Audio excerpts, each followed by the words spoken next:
On this installment of Creative Cabin Fever, I have Bill from Meniscus. Now, a few weeks ago, I was interviewing Richie from the Metal Cell podcast, and we had a discussion about the Waterford metal scene. Now, back when I was a teenager, it was huge in Waterford. There were so many bands from here, and I gave out to Richie because Cork has stolen most of our artists. A few of them are even further afield. You know, they're in Cambodia now. So I lost my crew back when I was about 20, and metal didn't seem to be going anywhere. And then 2 weeks later, Bill appears. Just out of nowhere. Yeah, I've never met you, I don't think. Yeah, I think I've definitely seen you out and about, but I don't think we've ever had a conversation around like that. So yeah, but well, definitely. I mean, the album is just out now, but it was made a little while ago. But through various different reasons, we kind of held back on it. But we just said we'd go for it now. So there it is.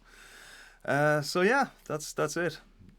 That's so interesting, I think, because especially considering that Waterford is really not a very big place, and I would have been really into like the metal scene growing up as a teenager. It's just so mad to me that someone else in my age bracket would. Yeah, no, I mean, you were talking about back in the day. It was really buzzing, and God, it was. I mean, obviously you had Blast and Teenage Kicks there, and we were playing at that stuff the whole time. Those gigs were unreal. And obviously Blast was mostly in the Forum, wasn't it? So you had the big stage in the Forum, and a lot of them were packed out. You could literally just jump out and get carried. And but yeah, and the quality of them of the music as well was just unbelievable. Because I thought that because that was my only frame of reference, I thought that was normal. You know what I mean? Particularly in so I went to school in De La Salle, and a lot of people who are familiar with the music scene probably know about brother Ben Hanlon, who is the music. Have you heard of him? Yeah, I have. Like, I would have dated quite a few musicians from De La Salle back in the Right, day. yeah, they So I all would know have heard about him who that quite is. a lot. Yeah. No, the reputation really is warranted with him because he was just kind of a guy. This does indirectly relate to Meniscus, by the way. It's just kind of going back a little bit. He was just kind of a mentor to everybody. He was obviously the music teacher, choir master as well, but he just had this incredible way of getting the boys to sing, and getting the boys to play. And actually, you will. Ah, no, brother, I don't want to. Ah, you will. He'd really push, But the year I was in a band with Simon Merriman, who was a year below me. Who I'm playing with his father at the moment now, Liam Merriman, who everybody in Waterford who knows music knows Liam. So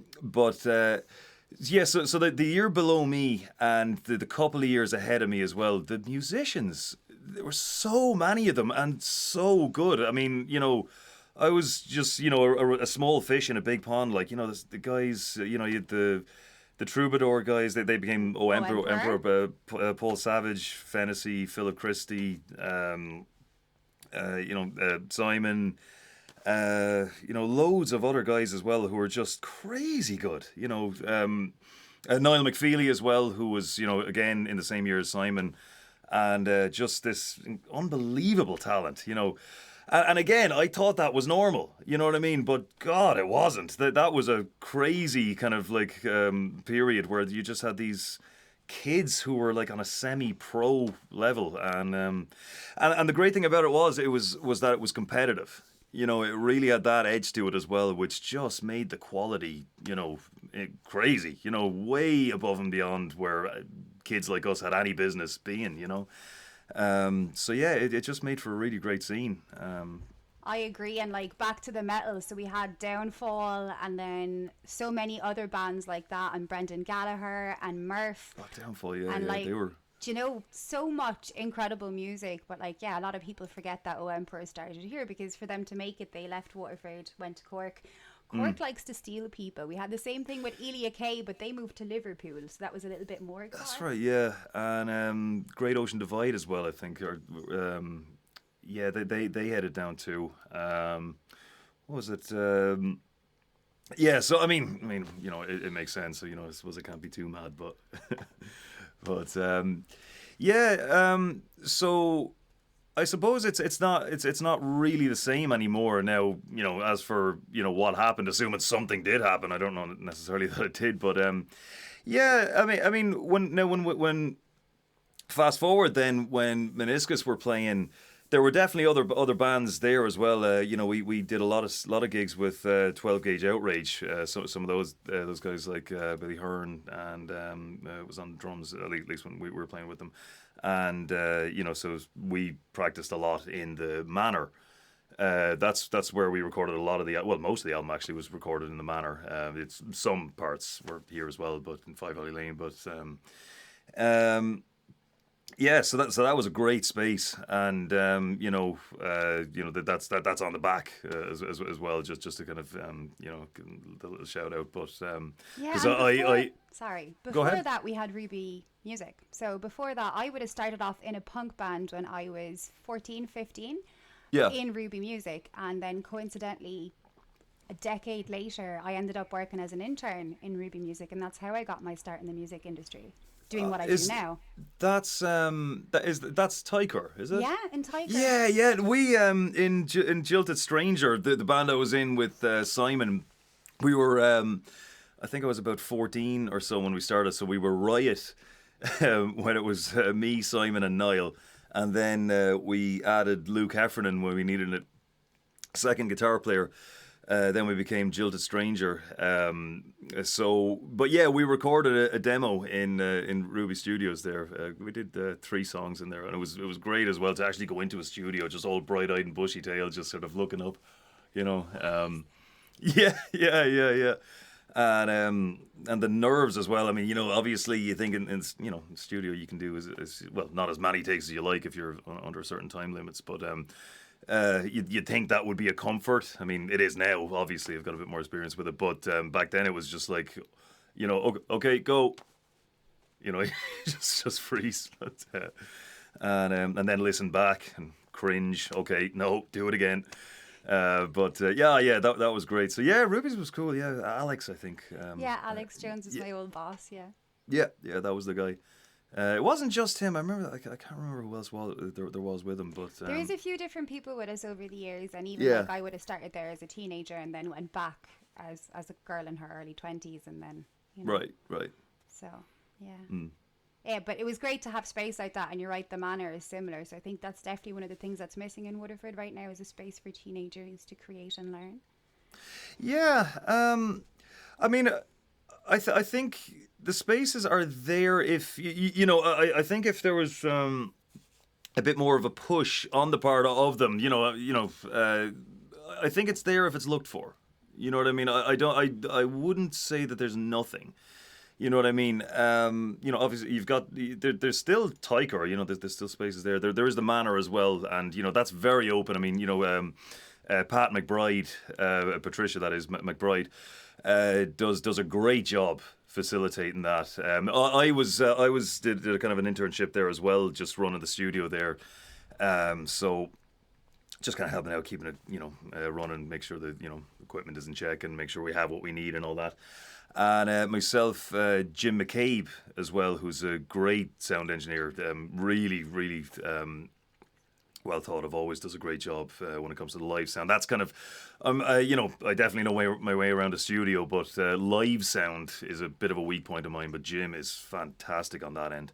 He, just a couple of the other processes on the album as well, he was involved in it as well, just on some of the just kind of putting metadata on the stuff, and just obviously bouncing some sounds off him, and kind of okay, I'm done, I'm ready, I am so done with this album. I just want to maybe we shouldn't sign off on it yet. No, the mids are a little bit too high, and okay, fine. But yeah, so that's Jim. So yeah, Jim is always really, really helpful as well down in the Manor. Very giving. He's more than happy to just give his time, make sure everything is in order, teaching people as well. So yeah, I mean, so the facilities are there. I think it's And there's WAMA as well. Like, I don't want to forget yeah, that. There's great teachers out there, incredible yeah, teachers. I don't know what it is then. I was just trying to figure out what is it that's missing. I still haven't quite. Well, I mean, I'm teaching full time, doing lessons for, all ages, obviously, but, mostly it's young people. And when we were starting out, we were just crazy to get at it. We didn't, care what was available to us. We were just doing it one way or the other. We're going to get together either in somebody's house. The parents will drive us around, and obviously that was a big help as well. I mean, I lived out in the countryside, so I was very dependent on that. But my parents were never shy with lifts or anything like that, so that was an advantage. But one way or another, we were doing it, and we made it happen. Whereas, there seems to be maybe a bit of a lack of initiative that I tend to find. I don't like to put it on, well, it's their fault, and I'm not saying that. But at the same time, I think maybe it's just technology makes things so much easier now that the need for initiative maybe is a little bit less. So when all of a sudden initiative would be very useful, it might be lacking a little bit. So I think that might be part of it as well. I think the music that's readily available these days is a little bit detached from what any beginner musician would do as well. I think maybe the genres that are popular these days are very much.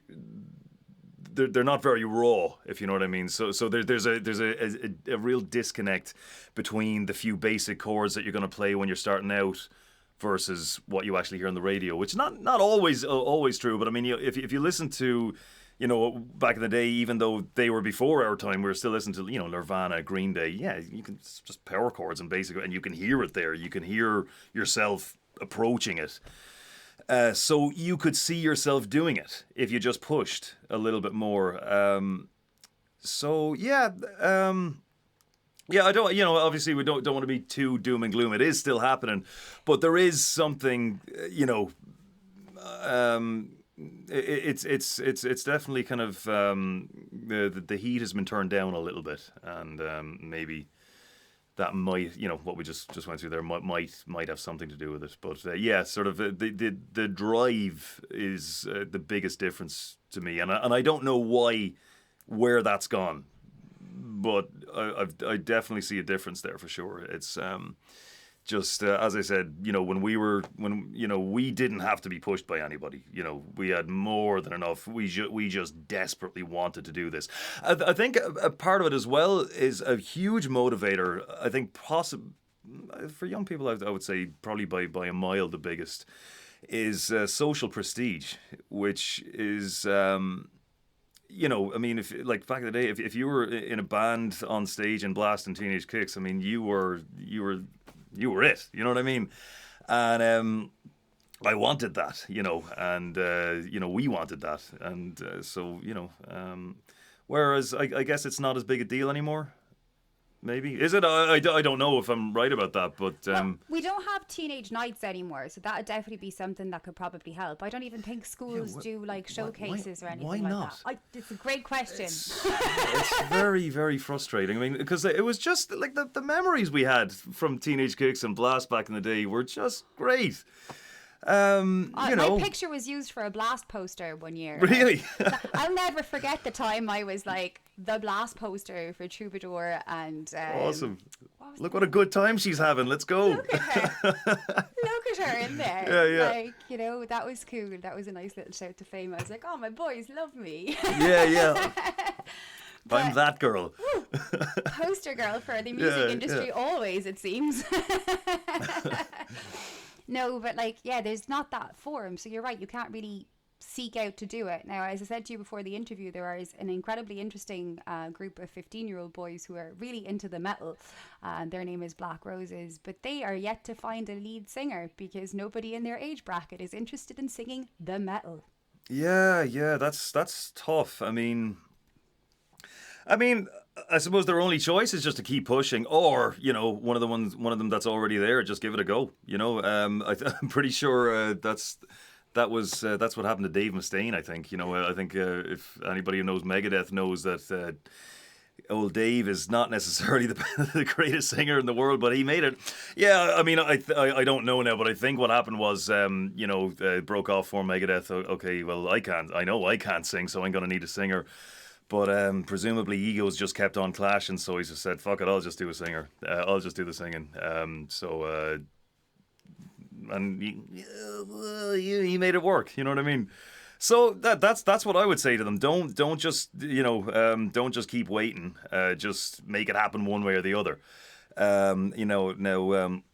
I've definitely heard of them for sure. I'm not familiar with what kind of music they do, but if it's the kind of growling stuff, if you've got the will to do that, do you know if that's what they would be looking for? No, it isn't. They're more going for an AC/DC-esque vibe. Oh, So okay, yeah. Well, okay. not just anybody can do that then. Yeah, I Mind mean, you, like. Sorry? Back in my day, it was actually a girl who taught us all how to growl. Her name is Dixine Chan, and she spent so much of her time like looking into bands like Kitty that she had actually by herself deciphered how to growl and scream like that, and then went around teaching all of us and some of the metal singers at the time. Actually, that's. Yeah. I mean, there's with that there's a method to doing it, and if you've got the will to really put yourself into it and get it right, you can do it. I mean, I don't generally do that kind of thing myself. I can if I have to, but I'm not very good at it because I've just never really put a huge amount of work into it. But yeah, with that kind of thing, there's a way of doing it. But if you're going for the AC/DC thing where you're singing very high but at the same time very hard. That's not just anybody can do that. Yeah, you need to have a very strong sense of pitch from the get-go, and not that it can't be learned or improved, but if you don't have the ability from the start, there's only so far with something like that you can get. So yeah, just best to look at it, but just keep looking and go everywhere and anywhere. But it's trying to find people. Jesus, it's so tough. Oh my God. I mean, yeah, trying to find the right people who have number one, because there's just so much. There's so much criteria. I mean, you have obviously the interest. They need to have the interest. They need to have the ability straight away. You can't wait for them. You can't wait for that to be gained. It has to be there already. The gear that's necessary, that's got to be there, and. You have to be reasonably capable of getting along personally, which is a bonus, at least. And the ability to, and the work ethic too. You know what I mean? So there's an awful lot you have to get right. So God, it really, really is hard to find people. That's why I remember there was this band. The Oakley Dokleys, I think it's a bunch of guys. They all dress like Ned Flanders. And they play sort of, I can't remember what kind of music it is. I think it's sort of metal, some kind of metal music, and they're all Ned Flanders. And like we were just, the guys were talking about this, and the first question I and one of the other guys had as well is, how do you find people with that? Like, I think they're Canadian, so they're presumably in a much bigger city than Waterford, so a bit of a bigger pool. But even so, like, how do you find guys who are actually willing to do something that niche and have the ability and be willing to show up for practice every time? Like, you know what I mean? I just want to make a metal band. Jesus, these Ned Flanders guys, how did they find each other? I mean, maybe they were buddies already or something. They all just had the interest. I don't know, but that was just my first. How did they put that together? Vibes and tribes, I guess, is the answer to that one. Yeah. Now, I've really enjoyed this walk down memory lane and even all the concise advice you gave out there. I think it's very good. I think it's good for anyone who's starting off in the path. But like, obviously, you are at a different stage now, so we're no longer back in our teenagers, and you've just released an album that I find actually amazing. Thank you. Got really nervous about having to listen to it, actually. Oh yeah. Yeah, because I don't want to tell a Waterford band they're shit. Yeah. And then But I played you it want, 12 but on the other hand, times. you want to be honest too. But then I played it 12 times and I was like, okay, so I'm just after telling one of the leading experts in the Irish metal scene that there's no bands in Waterford. And now I'm just being shown that there is an incredible band in Waterford that created an album that they finally got to release. So I'd love to talk about that process. Like, of course, yeah. So the way it started in terms of sound was, you know, we were jamming away in the manor. I just had a couple of riffs lying around, and eventually, you know, I mean, the way the songs are written, it's very much just okay. I've got a bunch of riffs. How am I going to sew them all together? It's. I suppose I'd kind of like a different approach, but that's just the one I have. You know, it just kind of works. So it started off with the sound. I think I've got a. There's a certain type of guitar tone that I like. Very big, very bright, but at the same time very aggressive. And so I think the first one we came up with was This Game, the first track on the album. And it did start with that opening riff, not the big warbly thing at the start.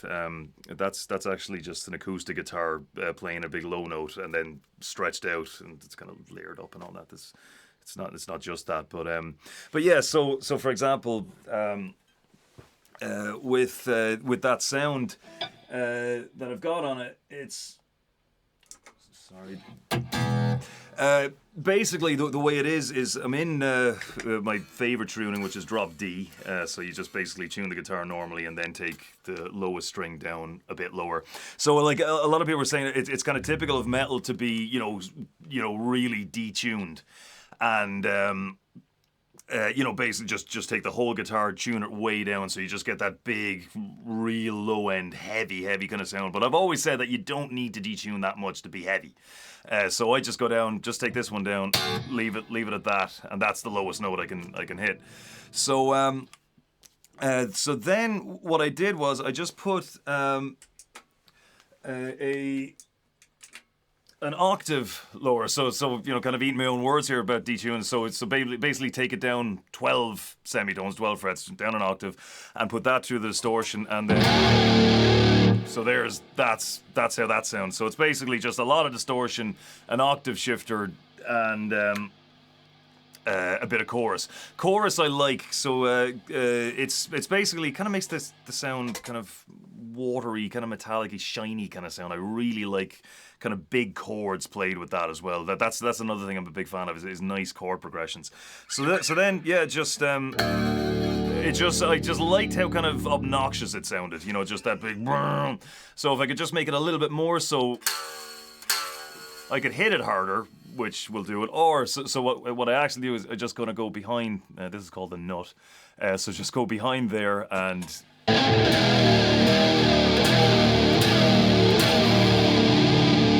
So I'm just pressing that down just to make the note a bit sharper. So yeah, that was kind of the first thing we got, and then it kind of started from there. And a lot of people were saying that in the chorus, that bit, the somebody take this thing from it, that it sounded like the Manic Street Preachers, which is kind of weird because like the Manic Street Preachers, yeah, I don't see it, but they're probably not. They're probably onto something because the Manic Street Preachers were kind of my first ever like influence. You know what I mean? Like the first CDs I ever got were Performance and Cocktails by Stereophonics and This Is My Truth, Tell Me Yours by Manic Street Preachers. And Manic Street Preachers were the ones who actually had a lasting effect. But no, you know, Stereophonics are all right. But yeah, so, and another thing I'm a big fan of is layered vocals. Like I love 3-part harmonies and things like that. And so where you just basically take the chord, yeah, so you just take the chord, so you've, and the different parts of the chord, right? So you've got, I want another of you, but I'll only take this. And then that was my part. Then Mark's part was I want another of you, but I'll only take the skin. And then John's part, he had the lower voice again. So we just split it up like that. I've got a relatively high voice. Mark's kind of in the middle, and then John was a bit lower again, so he would just take the lower parts. So John's was I want another of you, but I'll only take the skin. And so it's kind of a paint by numbers type thing, but it's so effective. It just sounds absolutely massive. So then you just basically take the guitar line.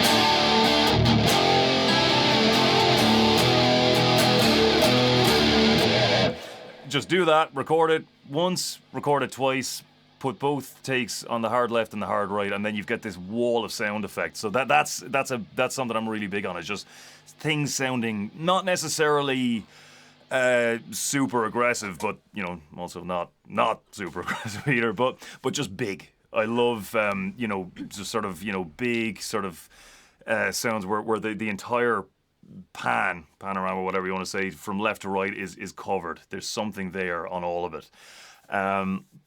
So we were just kind of throwing around riffs, and they all came together kind of one by one.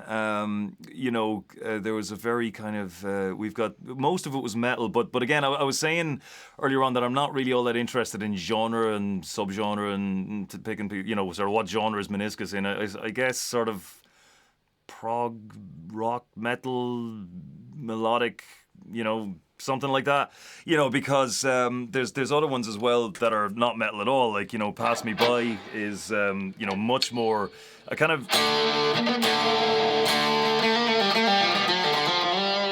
so that's not really, it's not even that heavy, you know what I mean, but it's somebody kind of caught me there. He was saying, yeah, it kind of brought me back to the Irish tour by the Rory Gallagher live albums. Like, oh, okay, he's got me there. That's there's just one of the riffs on that. There was a fairly heavy influence there on that Million Miles Away, that track. But it's I like to think it's not exactly a rip off, but it's pretty similar. We are all like inspired by something. Yeah, there is absolutely no one out there is completely original in anything they do. No. Yeah, I mean, but I did like to sort of just keep it so that, and I suppose it wasn't something I kind of consciously did necessarily, but I was never, it did occur to me, like, for example, Pass Me, well, this is not a metal song at all. It's kind of, it gets a little bit, when it's sort of, when it progresses on, little things like that. I mean, that's definitely not classic rock either. It's sort of proggy, but whatever. It doesn't, we don't need a word for it. We'll just let it be what it is. And I just very much kind of follow my nose on that front. So, so then, once we had, I think, about 4 songs or so, and I think we did a couple of covers as well. We did Parabola by Tool, that was good. I've completely forgotten how to play that now, but I know you tune this. There's a weird way of tuning it. You tune it down to B or something, but yeah, no. So we did a pretty decent job on that. Then we did a couple of other kind of ones as well every now and then, if we needed to fatten out the set a little bit, like Paranoid by Black Sabbath, everybody can play that, so we just throw that together. I can even play that on bass, like.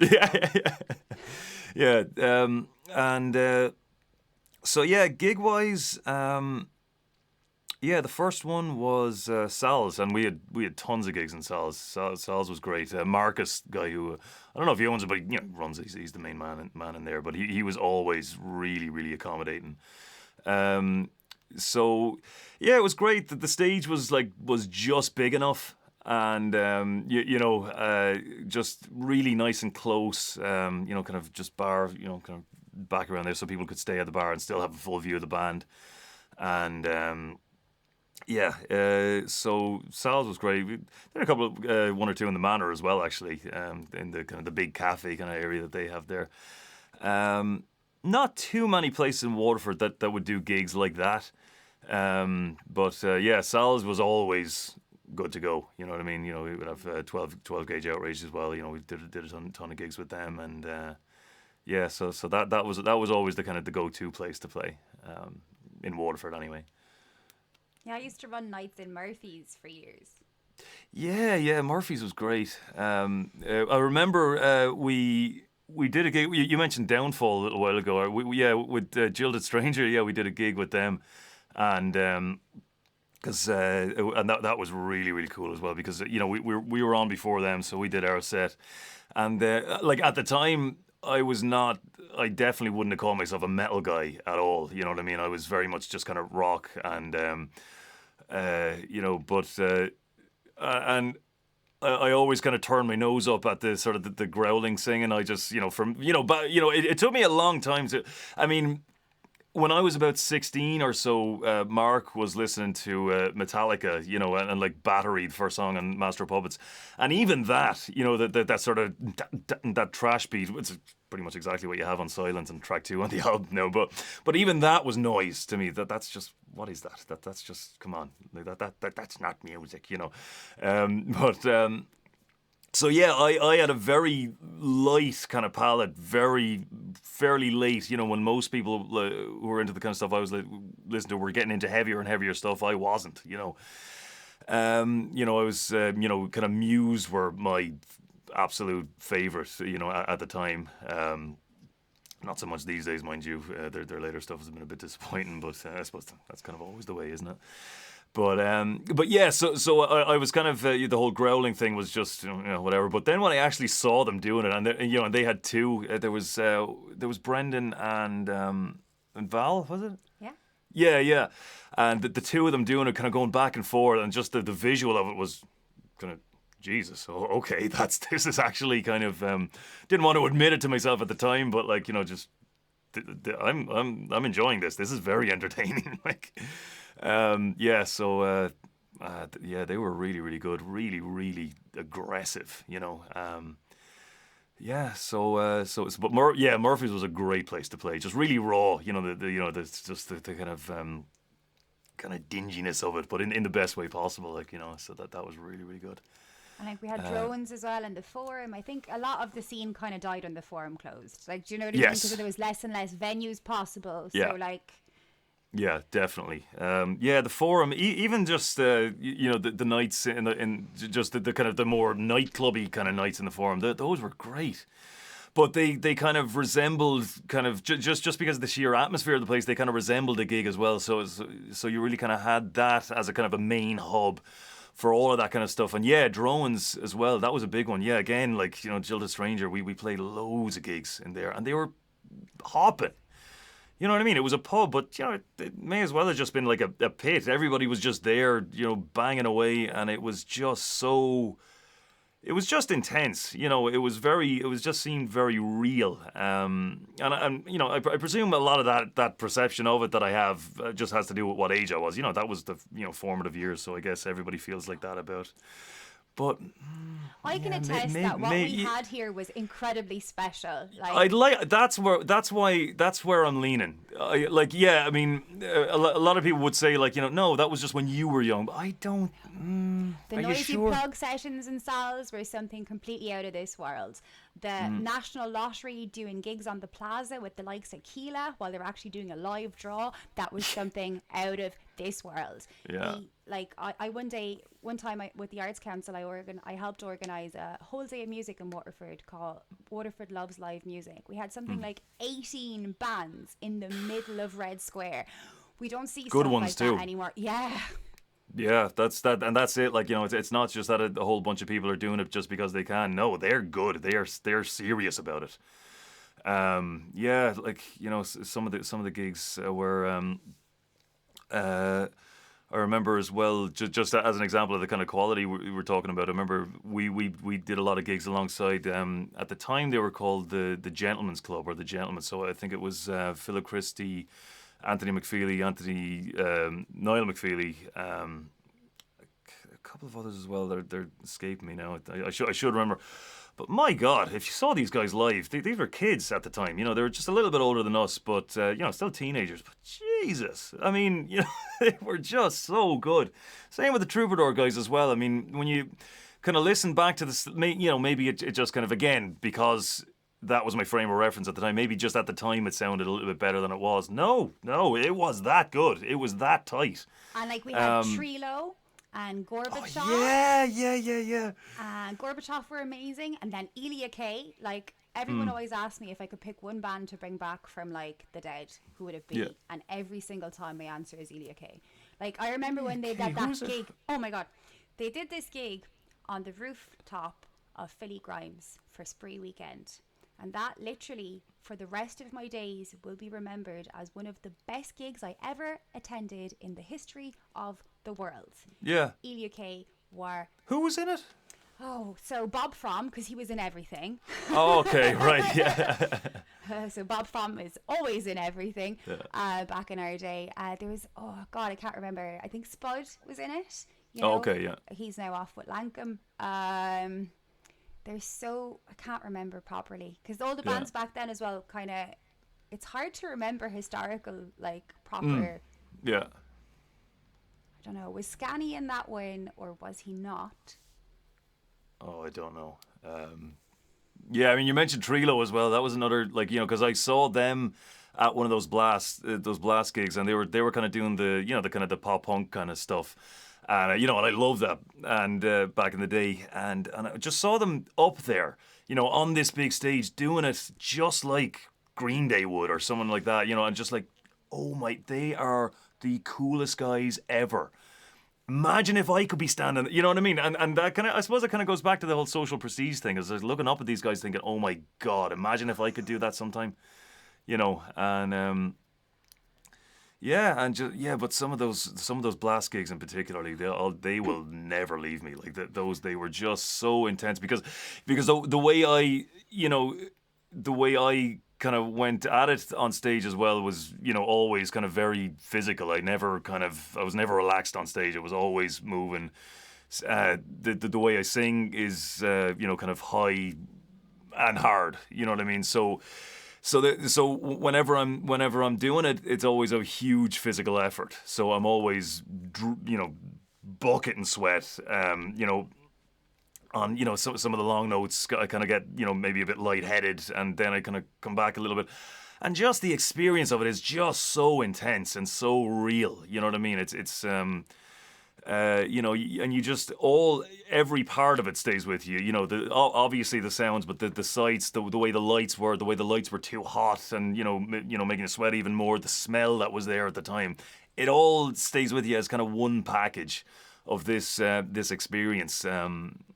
You know, you get sort of little flashes in your head of, you know, what the crowd were doing at the time or whatever, and you just kind of remember those in pockets. And but yeah, there's just something amazing to it.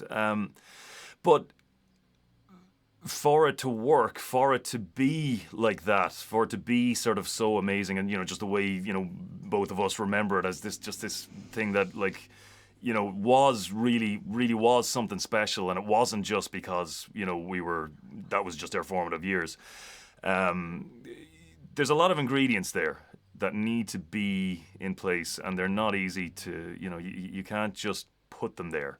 No, there's a mix of chemistry. I'm trying for like a year in Waterford now, and there's a mix between no scene, no gig attendance, and a lack of venues. It's very hard to get that chemistry back. Like, what we had, like, genuinely was very special. It's the type of special that you normally only attain in somewhere like Dublin or Cork. The fact that we were able to get it here. We managed to do that, yeah. Yeah, it was unreal. I mean, I suppose if you were, you know, some of the ingredients you were talking about there, you know, gigs, you know, venues, facilities, education, you know, mentors, different things like that. And as I mentioned as well, what I think is critically important is the social prestige as well. Is what comes first? I mean, you know, which one do you need in place before the rest of them? We have to make music cool again. Okay, so first off, we have to make music cool again. People have to be interested in actual music, right? So I think that might be happening in this moment in time anyway, because people are listening to so much music, maybe. And then the social aspect of it, not necessarily just the social prestige, but the actual eventuality that there is a community space where you can go and be with like-minded souls who enjoy the same things and connect on that base level that we all do during a gig, you know? Yeah, yeah. I mean, when it comes to music being cool again, that's a yeah. I mean, I don't like to be pessimistic about it, but that I that's a tall order. I mean, you're right. Obviously, that is important, of course, but what I find is obviously, when I'm when I have adult clients, who I'm teaching, they're obviously very enthusiastic about the music they listen to. They love the music they listen to. I don't get the same impression from young people. Generally, like when I was going, like my teacher was Dylan Bible, who just that guy. Jesus Christ, how good is Oh he? my Like he was God. just unreal. He was is so good. But when I was coming to him, I was just like, "Oh, how do you play this? How do you play that? Oh my God!" I just couldn't, hook it up to my veins. Like, I was just all about it. I desperately wanted, I desperately wanted to know how to do it. And obviously, one of the first questions I have for students is, well, what do you listen to? What kind of music? Because, I mean, you learn the same few, G, D, same few chords starting out, regardless of what it is. And all the different genres, I mean, whether it's pop, rock, or pretty much anything other than, jazz or classical, they all use the same chords. So it kind of, I could give an example of a song to work on. One I like, as an example, is Hey Joe by Jimi Hendrix, because what you have there is C, G, D, A major, E major. So you've got all five of the basic major chords on a loop over and over again. So that's a great example. But I prefer to do one that they themselves would listen to, because you might as well. I mean, because it's going to be just the same bunch of chords recurring over and over again anyway. So, but when I ask, it's not that they don't have an answer. It's just they kind of like this. Yeah, kind of like bit of Ed Sheeran. Yeah, maybe they kind of like Taylor Swift. They kind of like Harry Styles. Or there's that sort of like they don't love Ed Sheeran. They don't love Harry Styles. They just kind of like it. I think I have a commentary to make in Sure. relation to that. So obviously, I'd love one, because no, I think I actually found the solution while you were saying that. It made my brain go, oh, I know what it is. So I have a 4-year-old. He's going to be a drummer. He's also going to be a guitar player and a singer. The reason my son is so passionate about music is because instead of having television in the house, we have dance-offs. We listen to music all the time. I Yeah. play all of the Irish music industry. I pretty much show him podcasts about music, teach him everything that I possibly can, so that he is as inspired about the Irish music industry as me. His favorite bands, however, are not from Ireland. They are all from Australia, and they range from The Chats, Amel and the Sniffers, King Gizzard and the Lizard Wizard. That's what he's about. That's Grant. That's his journey, Okay, yeah. But a lot of the children that he would go in school with, they're not brought up in a house where it's music all the time. They're brought up in a house where maybe television is the first. Yeah, I mean, I think you can only the frame of reference that people are likely to have, just is what it is at the time, and that's kind of just I suppose the cultural hand you're dealt. So that's just what you're going to have to go with. And when it's so completely lacking in any kind of intensity, or then. And then if it's not television, it's going to be the radio. And what's on the radio now compared to what we had on the radio growing up is very different worlds. Yeah, very same. Yeah, I mean, I mean, I suppose they're all very typical complaints that we would have, but we still have them, But yeah, it's a difficult one. I mean, obviously, just try to show them something different. And obviously, the way I'm characterizing young people's perception of music is, I'm just really talking to them that there's one problem. It's not all like that, by any stretch. I do have plenty of kids who are into kind of the heavier stuff, who do love it, and they do, they're like sponges for it. But just I suppose there's a correlation, very strong one, between a lack of enthusiasm and the type of music being listened to, and that's that's no surprise to me. But again, it's a frame of reference thing. When you have a wider frame of reference, you can see, oh well, that stuff there, yeah, that'll do that. But when that's kind of sort of all that's what music is. For instance, you started off your musical journey pretty vanilla, in my opinion, and look at you now. Do you know what Yeah, I mean? I mean, yeah. I think well, my first ever favorite band was before that was the Beatles. You know, my father brought home this CD-ROM thing, and it had every Beatles song on it. Just this one CD. You just they had the CD-ROMs back in the day, as if that's something vintage or something like that. Nobody past like our age bracket has any clue what a CD-ROM is. Yeah, it's basically a USB stick that was on a CD. On a circle, yeah. But it was unreal. It had every single song on it, and I was just sitting in front of the computer, just singing along, just the whole time, like nearly every night for about a year with that one. So I mean, not a bad band to start on, obviously, but. I was raised on a mix of Black Sabbath and Jean-Michel Jarre, so I'm very like Who's metal. that? Jean-Michel Jarre, electronic artist. Oh, okay. One of the pioneers in laser music. Everything Cool. he does is you definitely know his song Oxygen. It's what plays in Tremor all the time.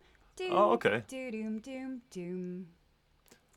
Oh, Doom, I'll have to look it up doom. later, but that does ring a bell, kind of, yeah. So he's one of the pioneers in electronic music. So that's how I was raised. It was like just that. And then my mom loved bread and Pavarotti. So then you had that mix. But somehow I exist now. So Yeah. I mean, I think. I suppose what that kind of goes to show is that it doesn't really matter what it is. Like the genres you start out on don't really have much of a bearing on where you end up necessarily. You could obviously, but I think it's the quality and the intensity of it that matters. If it's something that where there's no ambiguity as to where the artist was in terms of headspace when they were making this music. When it sounds like they really, really cared about it, only somebody who was really into what they're doing could possibly do this. If it fits that description, then you're good. I suppose there's just maybe just a bit of an overabundance of stuff that doesn't fit the description. So, but yeah, it's tough to know what to do about that. But just show something different. You know what I mean? But it's just from my perspective as a teacher, it's kind of try this, try that, and obviously I do that, of course. But when it's coming from me, a teacher, I see myself as kind of a young guy who loves music, but obviously that's not what I am to them. I'm the teacher. can I just ask you something? Because it just occurred to me. So what was it that Brother Ben and Dylan brought to the table to you as a child that you think you might be able to instill in your children? Because to a degree, that seed is there for you to plant, my sir. Oh yeah, no, I mean, and obviously that's what I do, pretty much every day. I know. But and I'm always thinking about that as well as like how can I better do that? Am I pushing too hard maybe? Because the teacher's telling you listen to this, listen to that. Is that sort of so just back off a little bit maybe? So I'm constantly trying to figure that balance out. But what did they do? I think with Dylan. Number one, he was just one of the most pleasant guys you could be around. That's maybe not necessarily a talent I have in quite as much of a the degree that Dylan had. Dylan just made you feel good. He was one of those like guys. a sunshine all the Yeah, time. yeah, just with one of those guys. But when I came to him, I already really wanted to get good. You know what I mean? So then when sort of, I'll never forget when he sort of popped his head around the door, like, well, Bill is like, oh, he's got long hair, he's cool. And so then, obviously, when I saw him play and he could do anything, and I'd bring in the CD of the stuff I was trying to learn, he'd listen to it once and then he'd play it, and what? Just looking at it, how is that even possible? And he was just so impressive, you know what I mean? So, and he loved it again, he loved it. And I think that's the thing as well, is, Brother Ben, Brother Ben was a bit different because he was, a school teacher as well. We actually classes as well.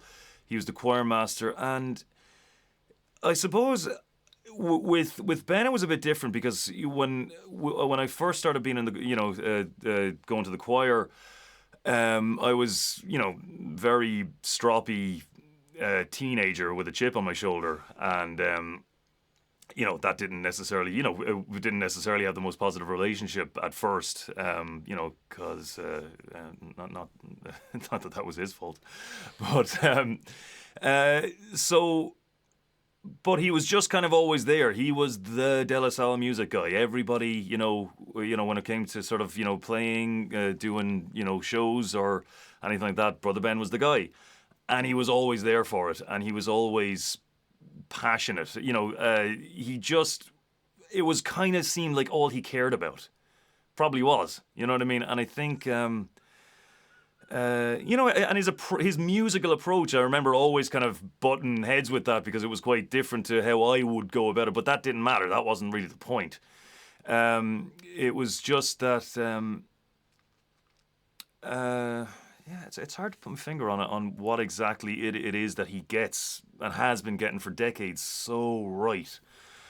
But I think if there was a common thread, and it's a bit of a simplistic answer, I'd like to give more on it, but just the passion, just how much he loves it, and that's going to come out in different ways. Obviously Dylan loves it, and I love it. You know what I mean? I just, for me, it's the most, amazing thing, or one of them, that you can have in your life, and just sort of trying to talk about it as well, and just talk about it in a different light. Just to give an example, like the difference between a major chord and a minor chord. So there's A major, there's A minor, and just how interesting it is that, like, what music does for people is subjective, true, but not that subjective. I mean, like, so for example, nobody is going to call that a sad chord. You know what I mean? It's a major chord, so it's a happy chord, right? But isn't it interesting then that, so the difference between A major and A minor is just this note here. For A minor, it's here. For A major, it's here, right? So there's A major, bring it down one. And for some reason, and this is true for everybody hears it the same way, for some reason, the lowering of that note, it's called the third, completely changes the mood. Why is that? You could get into reasons why, about consonance and dissonance between the various different frequencies in there, but even that, okay, so there's that. Why is that happiness? Why is that sadness? Why do we all hear it the same way? I don't know, but it's amazing. You know what I mean? Getting into little things like that as well, trying to make sure that it's not just about, imparting the ability to perform music in a way that's proper, just sort of, talk about it a little bit as well. And I think, Ben would have been big on that type of thing. Just talking about it like it's something interesting to talk about. So I think that's a big part of what he got right for sure, but by no means the only thing for sure. No, I was just really curious because I'm like, well, if someone inspired you that much, like, how did it happen? You know what I mean? I just think. Yeah, and I want to be, I want to have that ability. You know what I mean? It's just, but it's again tall order. Like those, people like particularly Brother Ben. I mean, they are not common. He's a special guy, very unassuming. Doesn't act like he's some kind of special kind of guy, but he make no mistake about it, he absolutely is. So, but We wandered. It's okay. That yeah, happens. okay, that's my brain all right. is fine. It's my brain. It's fine. It's not you at all. It's completely on me. So obviously the album was released, and you Yes. talked about the process and how we went about that. I can also skip back. We're good. Cool. So the album is out, and as I said, I think it's phenomenal. But for Thank you. anyone at home, like, I'm really interested. I asked this question the whole time. I only have one body of work to work with right now with you. But what's your favorite song off the album and why? I'll tell you mine. Okay, you go first then. Okay. I had to write it down because I am very. Well, no, forgetful I'll with go. Yeah. names. No, not there. You go. Okay.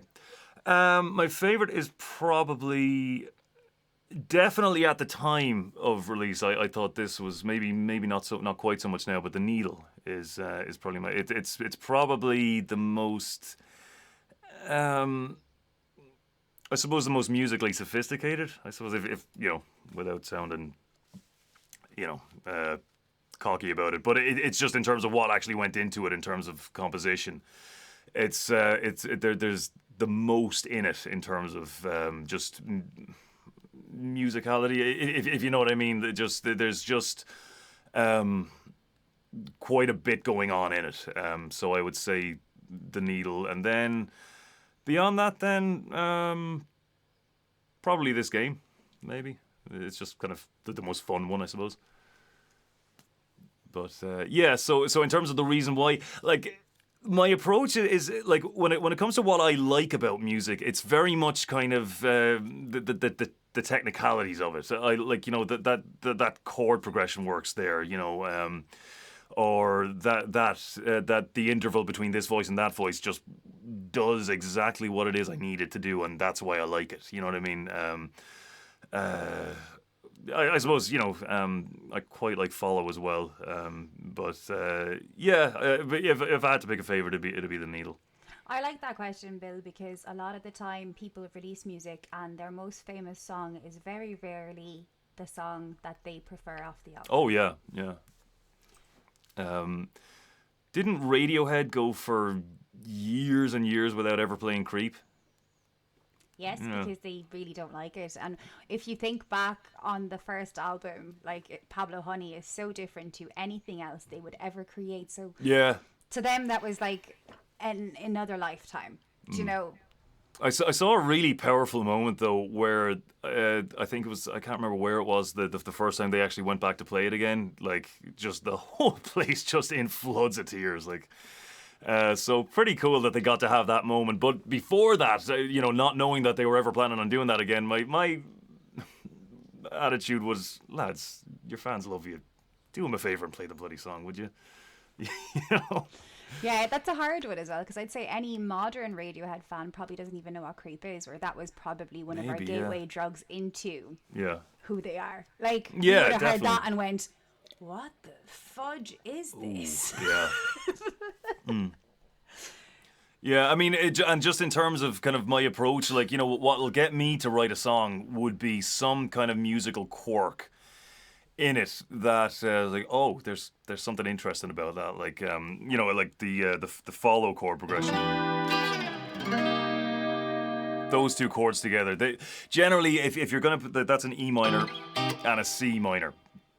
If you're going to put an E and a C together, it's generally going to be E minor to C major. So, you know, we've all heard that before, but this E minor to C minor, ooh, you know, that's a bit different. So maybe a bit of relief with a kind of a big G type chord there, and then more tension again with a diminished chord. Diminished chord is your classic scary chord. You know what I mean? So...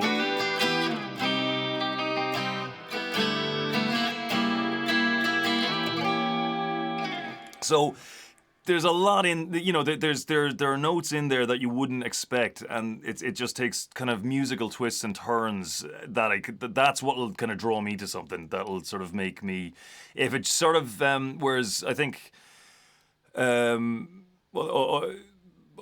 approaches might be a bit more intuitive. They just kind of like the go of it. So but that, you know, and you know, that generally doesn't like get me to kind of, you know, really pursue it. If there's some little kind of quirk in there, that's what always gets me. Kind of that just it was just kind of reminded me of Creep. You've got G, B major where you'd normally have a minor, then the C, and then that little again that fall down to C minor is just that's really emotionally rich. You know what I mean?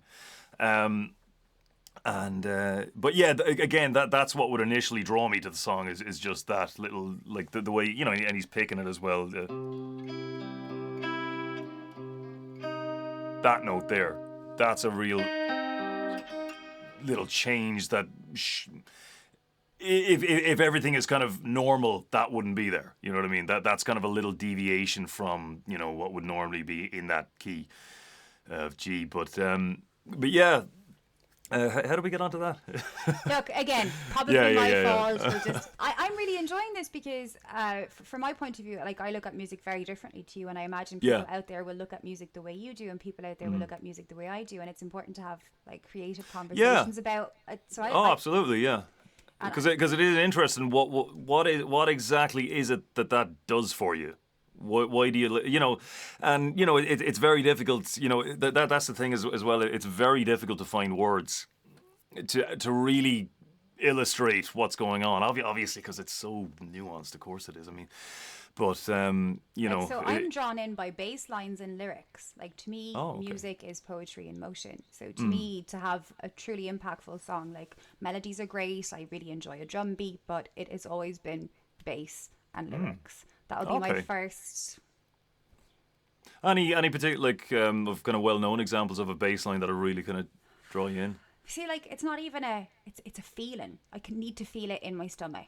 Yeah. So like that feeling that I get in the pit of my stomach, regardless of what genre it's in, if it's there, I'm there.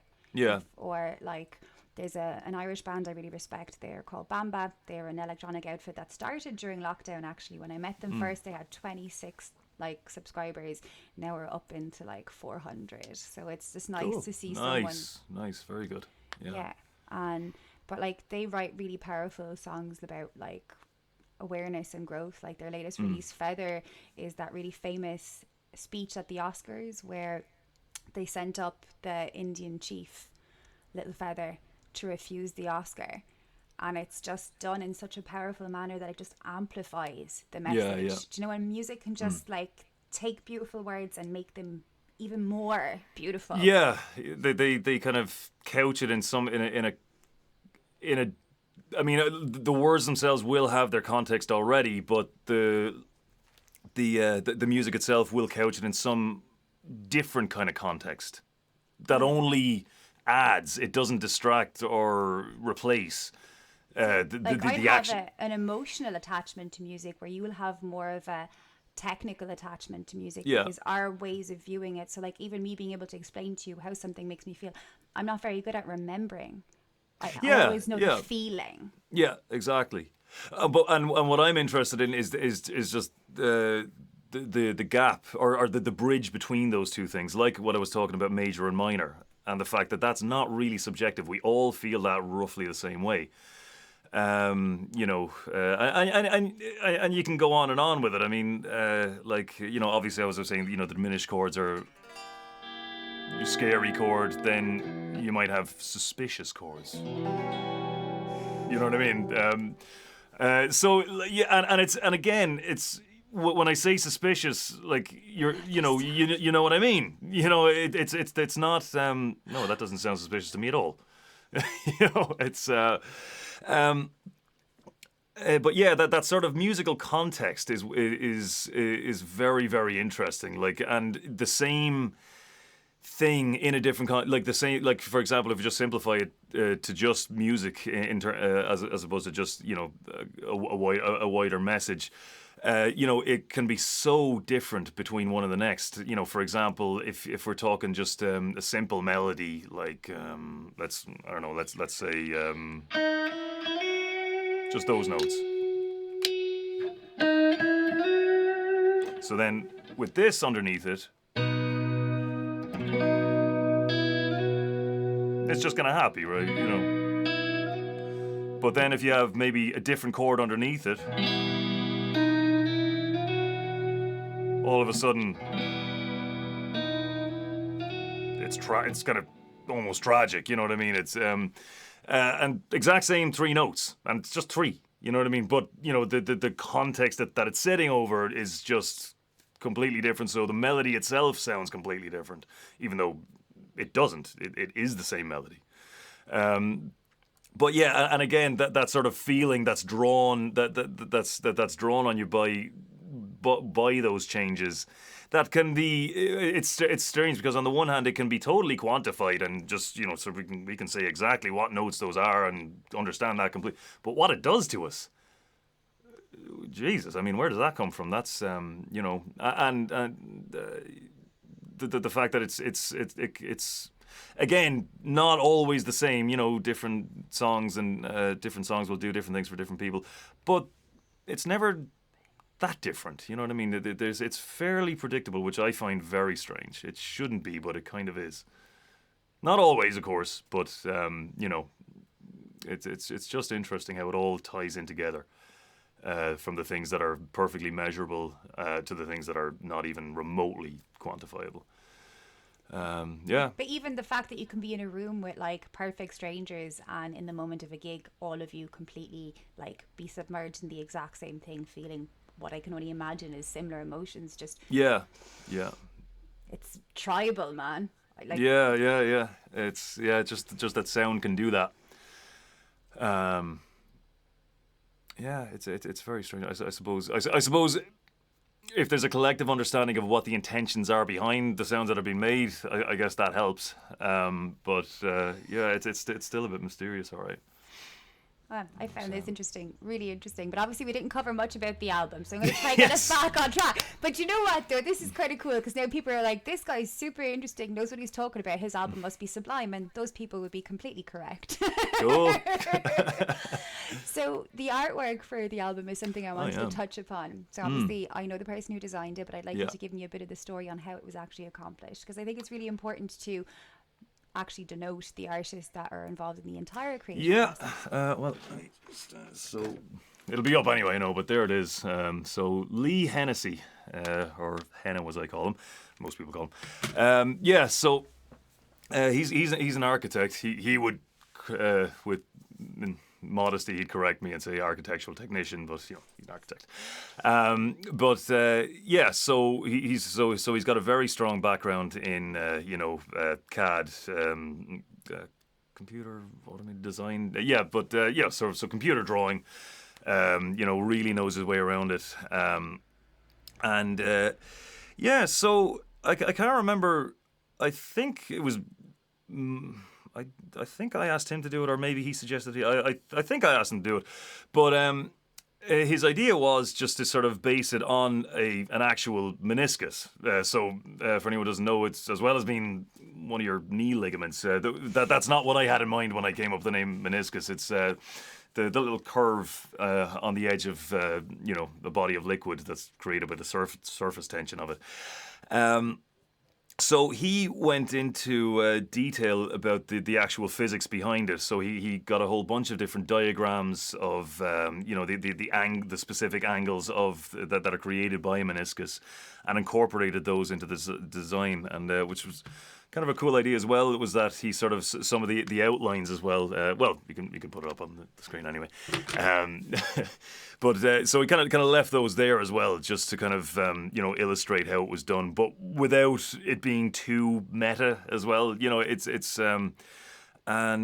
So he showed me just some of the raw materials that he used, for it. I think there was a spilt red wine is used on it. I mean, I suppose that's fairly visible. The font, I'd love to. I wish we was here to just answer some of the questions, but the font I really like as well. But that was all created. The shards, tons and tons of raw material went into it. The colors are just really, really nice too. But I'm not much. When it comes to the visual end of things, I really don't know much. So I'm not doing him justice. Describing how he did it, but hopefully there'll be some graphics up, just kind of to show the amount of work that actually went into it, and there's just the concepts and sort of there were a couple of things that he tried, didn't like them, so went back. So but the point is he really put the work in. He could have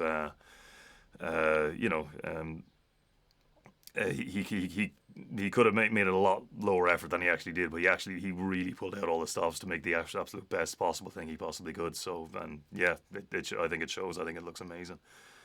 I think the whole body of work, including the artwork, was really, really, really well polished, guys.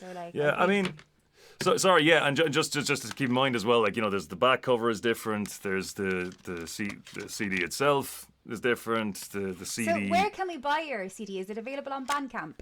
Yeah. Wonderful. Yeah, so it's that's in one of the links as well. Yeah, it's on Bandcamp. It's pretty much everywhere else too. So it's on Spotify, iTunes, and all that. So that's all good.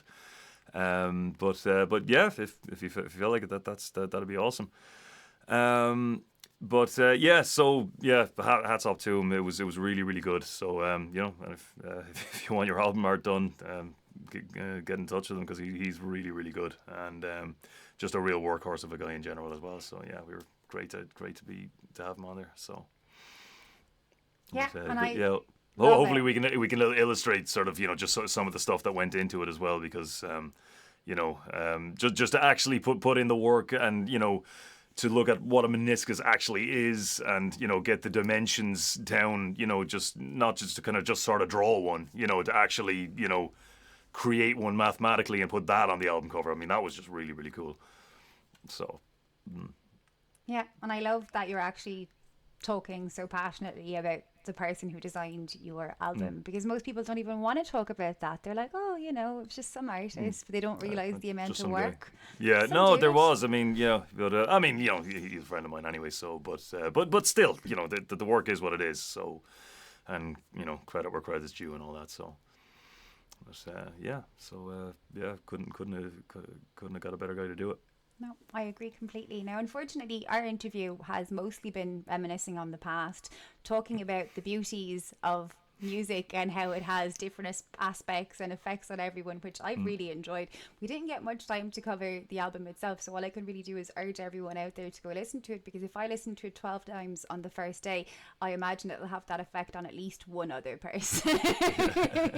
But Bill, it's been an absolute pleasure to have you on the show. Is there anything you'd like to add before I end the interview? Not much really, other than I mean, just with the album, we really really worked extremely hard on it. Myself, Mark, John.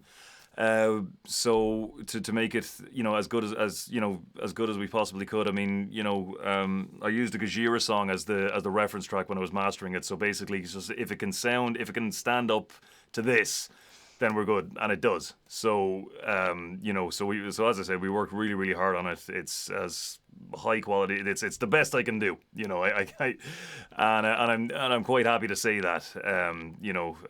And so please go ahead, give it a listen. And that's all. And that's really all I want. I just want people to hear it. That's it. So yeah, that's about it. Yeah, and I agree, Bill. I think everyone should hear it at least once. I've been myself sharing it within my friends and community like wildfire. So hopefully that That's got you cool. a few Really more appreciate people. that. You're very welcome. So I'm going to stop recording now. Thank you so much. All right.